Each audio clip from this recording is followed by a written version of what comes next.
அந்த காலத்திலே தமிழிலே உவே சாமிநாதையர், தமிழ் தாத்தா என்று சொல்லக்கூடிய உவே சாமிநாதையர், மீனாட்சி சுந்தரம் பிள்ளை அவர்களிடத்திலே தமிழை கற்றார்கள்.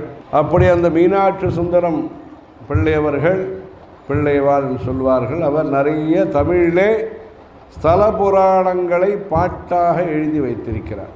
சமஸ்கிருத மொழியிலே என்ன புராணங்கள் நமக்கு கிடைக்கின்றனவோ அந்த கருத்தை எந்த க்ஷேத்திரத்திலே எந்த முனிவர் பூஜித்தார், எந்த தேவர்கள் வழிபட்டார்கள், எப்படி சாப விமோசனம் ஏற்பட்டது, எப்படி அனுகிரகம் கிடைத்தது, எப்படி புத்திர பேர் கிடைத்தது, எப்படி பிரிந்திருந்த தம்பதிகள் ஒன்று சேர்ந்தார்கள், எப்படி வளமான வாழ்க்கை அமைந்தது, இப்படியெல்லாம் பல்வேறு கதைகளை, நலதமயந்தி கதைகளை, கர்ணன் பற்றிய கதைகளை, பல்வேறு ரிஷிகளை பற்றிய கதைகளை எல்லாம் தமிழிலே ஆதாரபூர்வமாக நமக்கு அளித்திருக்கிறார்கள்.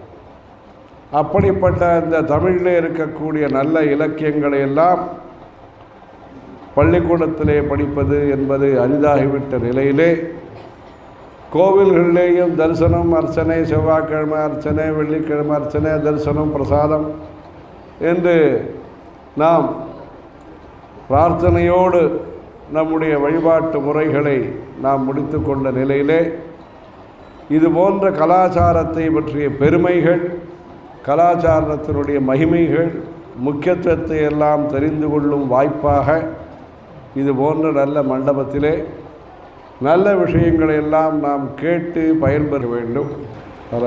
பார்வதி பதையே, வெற்றிவேல் முருகனுக்கு. ஹரஹர சங்கர ஜெய, ஹரஹர சங்கர, ஹரஹர சங்கர.